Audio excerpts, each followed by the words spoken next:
राम राम मंडळी आणि तसंच जय जिनेंद्र।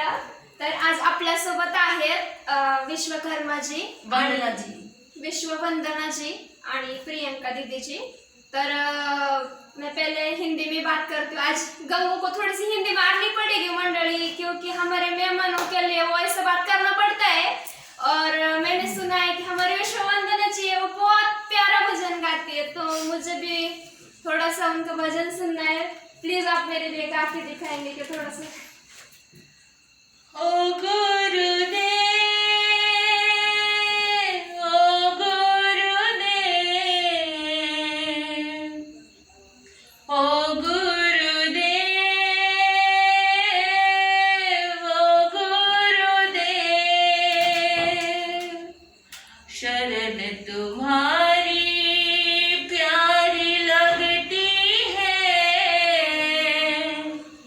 इस जहां में मुझे। ओ गुरुदेव, ओ गुरुदेव, ओ गुरुदेव, ओ गुरुदेव, आस यही बाकी हाँ इस जीवन में यही, इसके सिवा कोई और मेरी चाह नहीं। झूठे लगते हैं अब सारे नाते, हो न जहाँ मेरे गुरुवर की बातें। ओ गुरुदेव, ओ गुरुदेव, ओ गुरुदेव, ओ गुरुदेव, यही हकीकत है हाँ तुम मेरे अपने हो। देखा जिन्हें बरसों तुम वही सपने हो। और कोई मुझको याद नहीं रहता, ध्यान तुम्हारा ही दिल में सदा रहता। ओ गुरुदेव, ओ गुरुदेव,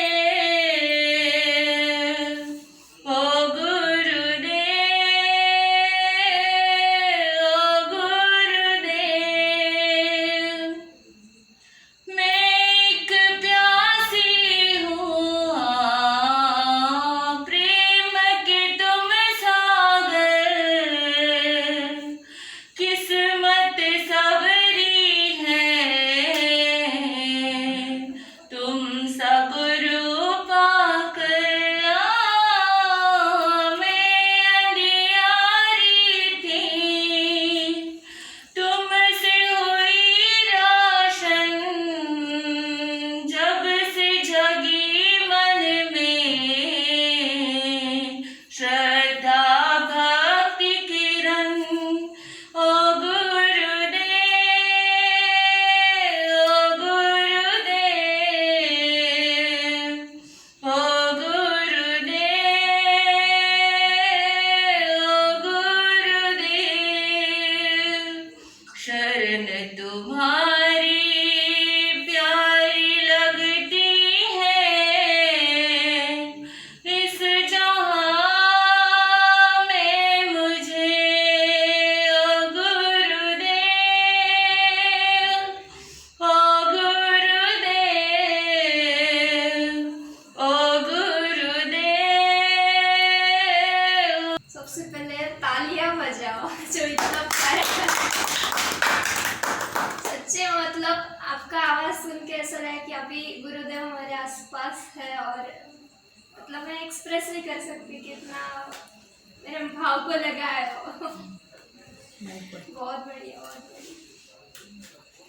तो फिर अभी मैं प्रियंका दीदी के पास आऊंगी, थोड़ा सा परेशान करूंगी।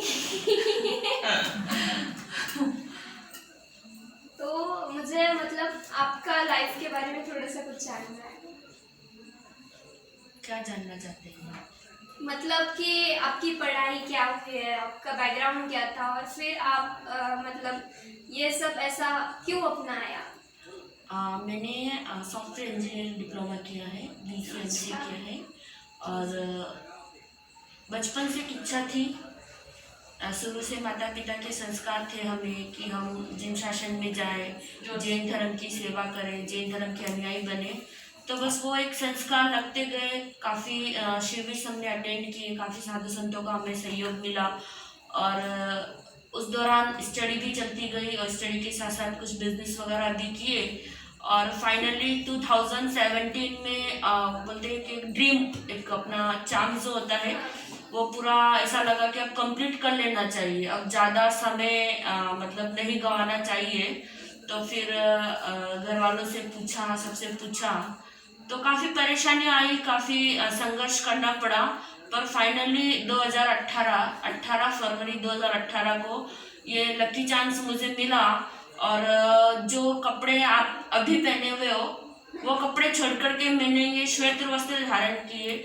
और ये पहनने के बाद ऐसा लगता है कि मानो मतलब जीवन में बहुत अच्छा परिवर्तन आया है। अपना जीवन एक जिस उद्देश्य से हमने ये दीक्षा ग्रहण की, संयम ग्रहण किया, तो ऐसा लगता है कि वास्तव में इसमें कुछ तो है।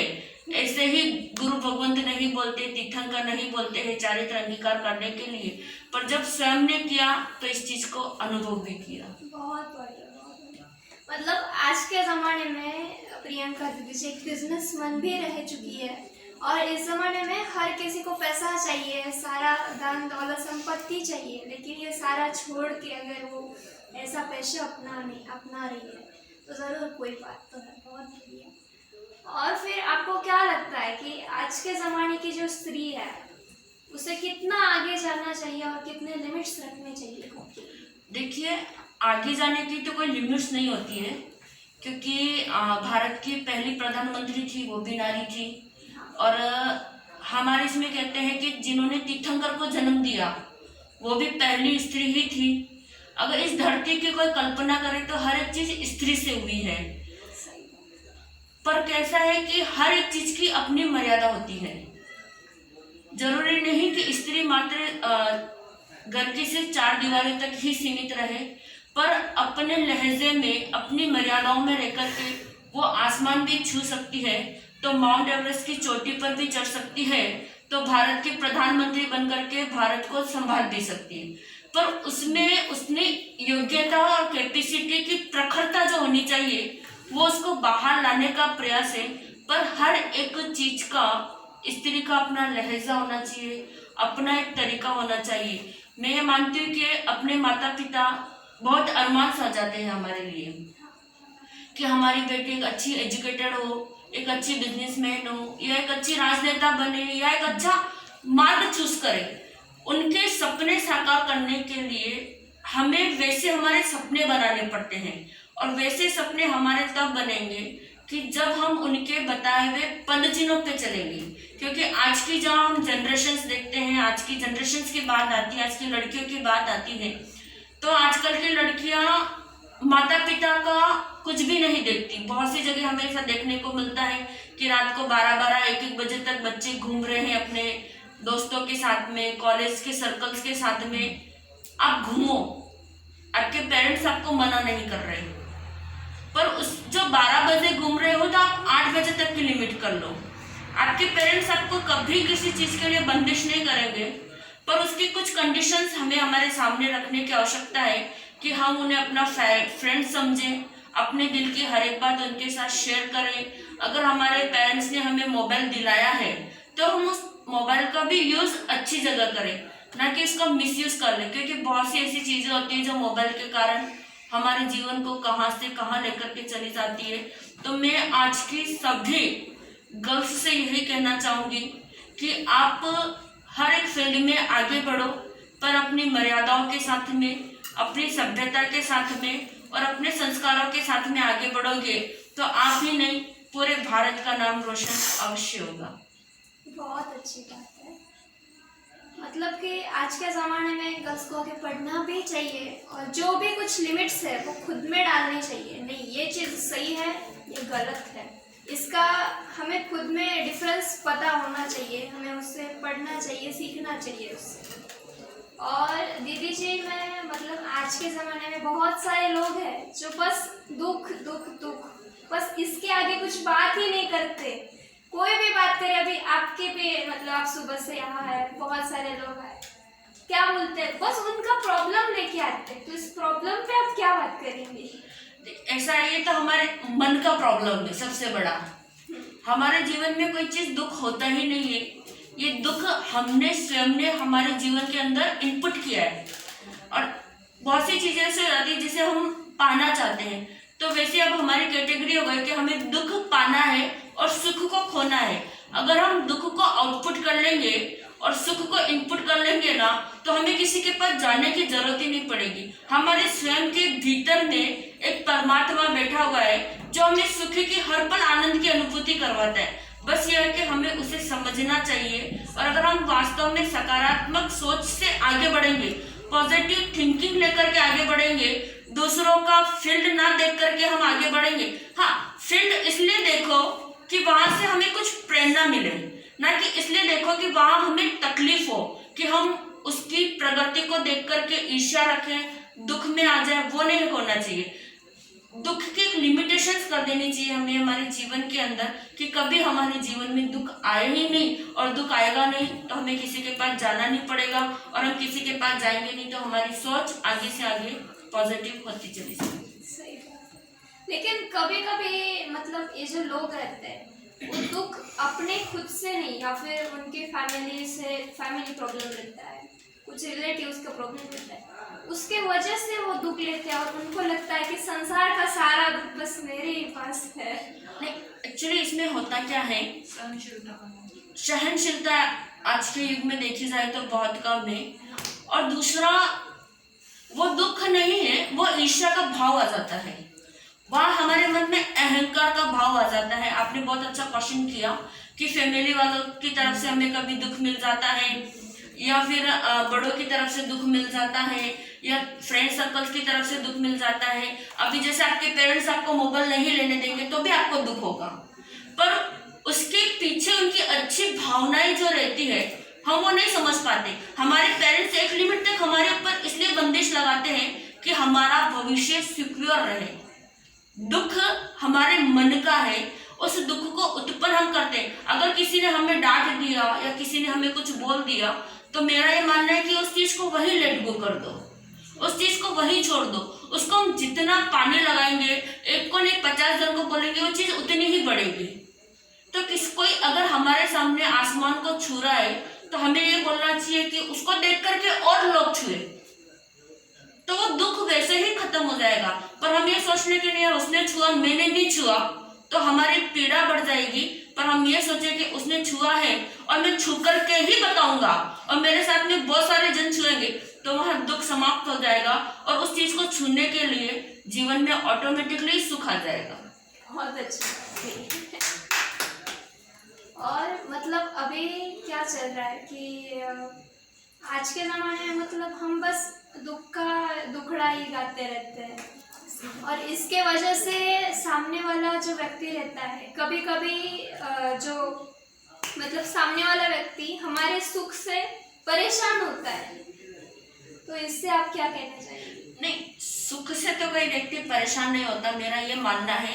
नहीं मतलब हमारा सुख देख के सामने वाले को बहुत परेशानी। वही चीज मैं आपको बोल रही हूँ कि उस समय व्यक्ति को अपनी सोच का परिवर्तन लाना चाहिए। मैंने आपको जैसे पहले भी बोला था कि व्यक्ति दूसरों को देख करके नहीं जले, दूसरे को देख करके दुख का भाव नहीं लाए।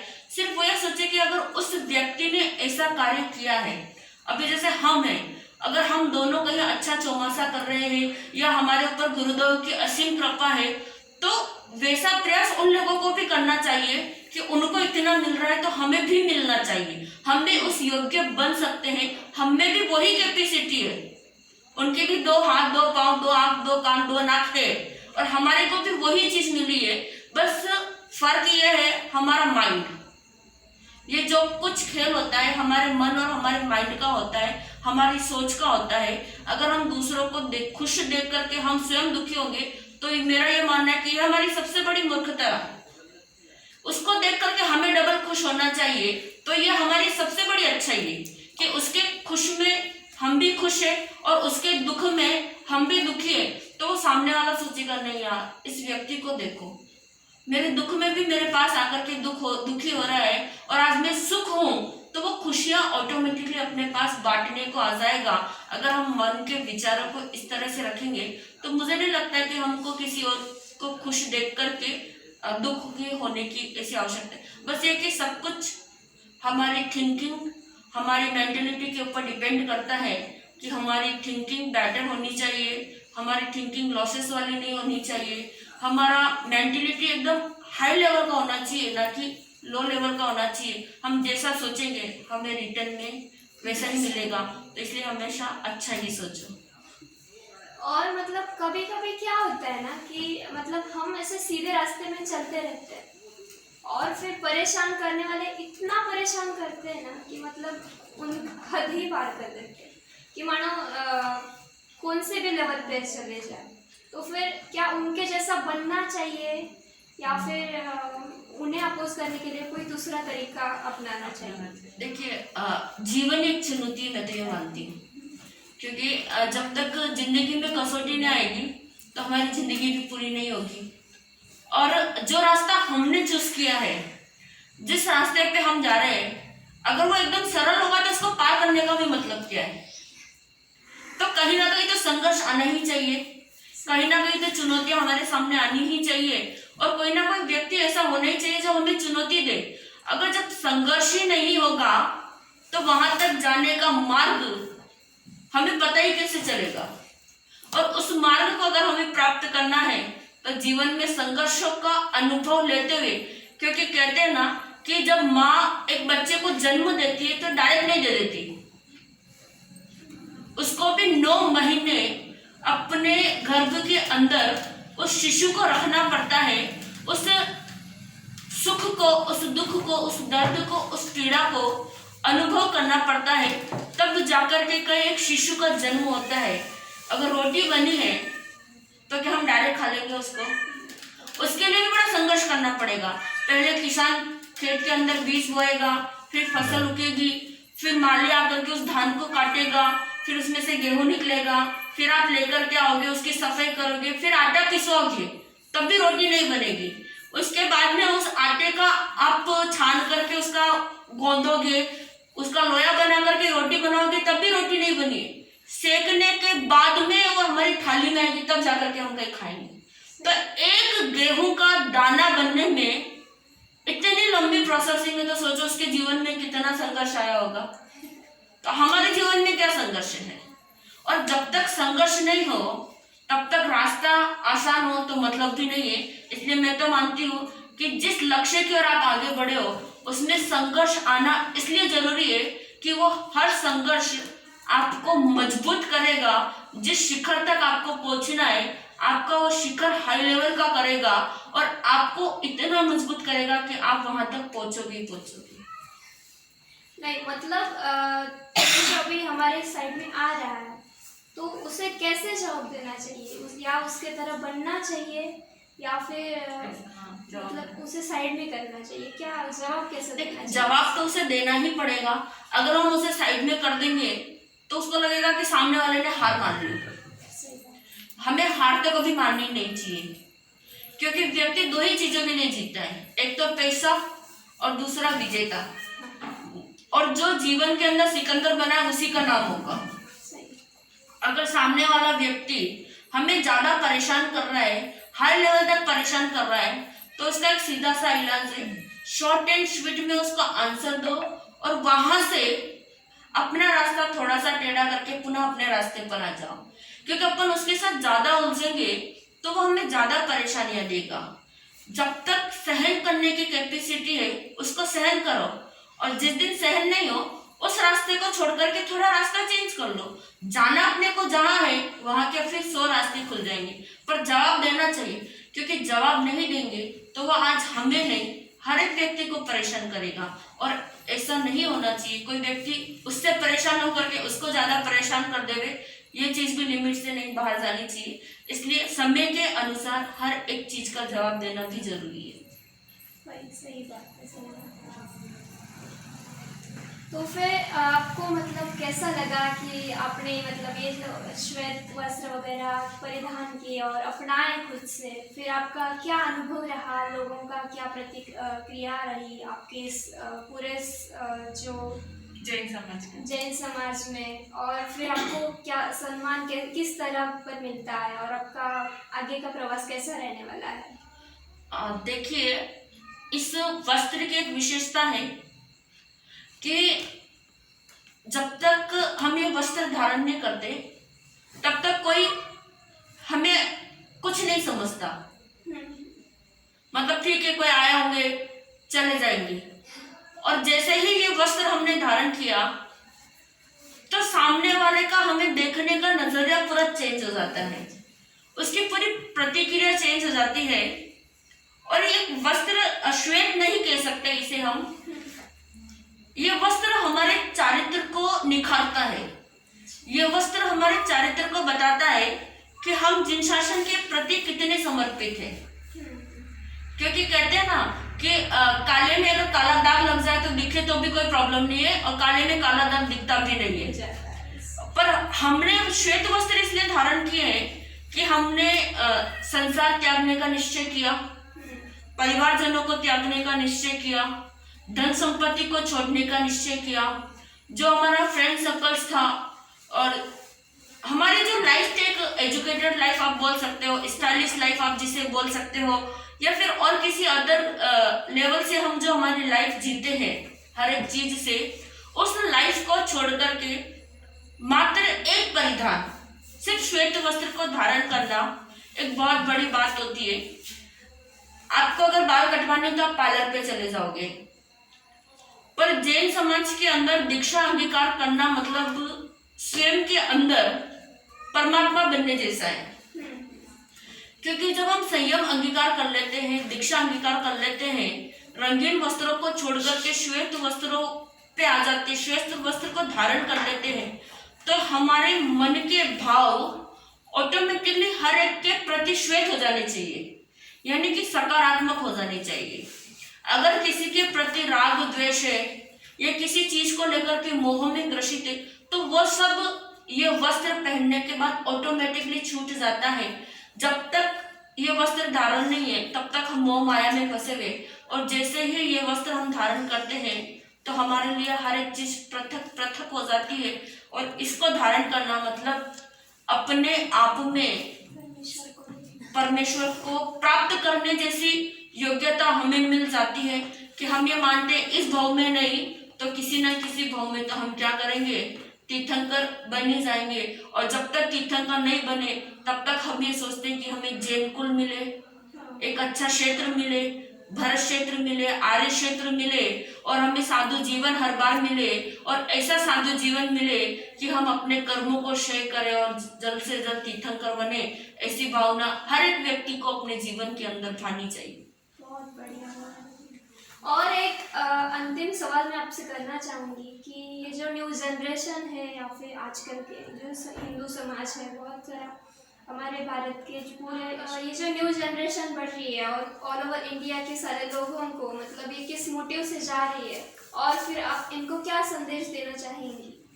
देखिए, मेरा तो पूरे विश्व को एक ही संदेश देना है कि हमारा भारत देश ऐसे ही भारत नहीं बना, ऐसे ही हमारा देश सोने की चिड़िया नहीं कहा जाता, और ऐसे ही इस देश के अंदर सब आपस में मिलकर के नहीं रहते हैं। तो ये जो हमारी संस्कृति है, हमारी जो परंपरा है, हमारा जो भाईचारा है, कि आज हम एक दूसरे के प्रति अपनत्व की भावना रखते हैं, प्रेम की भावना रखते हैं, तो हमें ये बरकरार रखनी चाहिए। और हर एक के प्रति अपने मन में ममता, प्रेम, करुणा, वात्सल्य, स्नेह ये सब कुछ रखना चाहिए। और आजकल की जो पीढ़ी बहुत आगे अपने आप को ले जाने का प्रयास कर रही है, तो आगे तक उन्हें जाना चाहिए। पर कैसा है कि जो कुछ करे अपने भारत के लिए करे, अपने भारत का नाम रोशन करे, क्योंकि आज भारत देश के अंदर ऐसे ऐसे नौजवानों की आवश्यकता है जो इस भारत देश को वापस आसमान की ऊंचाइयों तक लेकर के जा सकते हैं, इस भारत देश को वापस सोने की चिड़िया बना सकते हैं। जो ये ऋषि भूमि कही जाती है, इस ऋषि भूमि का सत्तित्व अस्तित्व वैसा का वैसा बरकरार रख सकते हैं। तो आज की युवा पीढ़ी ज्यादा से ज्यादा धर्म से जुड़े, ज्यादा से ज्यादा सत्संग से जुड़े, ज्यादा से ज्यादा धर्म की ओर अग्रसर हो और पुनः अपने भारत को भारत बनाए, ऐसी ही हम पूरे भारतवासियों से कल्पना करते हैं। बहुत बढ़िया, बहुत बढ़िया।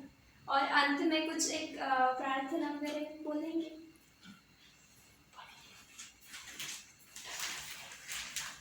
लोगों को ठग कर तू धन को कमाता है, पापों की गठरी सर पे बंधवाता है। लोगों को ठग कर तू धन को कमाता है, पापों की गठरी सर पे बंधवाता है। जब अंत समय होगा तू बड़ा पछताएगा, तेरा ये धन आखिर कुछ काम नहीं आएगा। जैसा करेगा वैसा भरना पड़ेगा, जैसा करेगा वैसा भरना पड़ेगा। चोरी के धन से सुख कैसे मिल सकता, दुख का दरवाजा बस इससे खुलता। दौलत वाले कौन सुखी है ये तो मुझे बता, तेरा पाप आखिर तेरे साथ जाएगा, आखिर कुछ भी हाथ में ना आएगा। लोगों को ठग कर तू धन को कमाता है, पापों की गठरी सर पे बंधवाता है। बहुत बढ़िया, बहुत बढ़िया। एक बार तालियां बजाइए। जय Jinendra and thank you very much to watching my all videos. Just like, share and subscribe.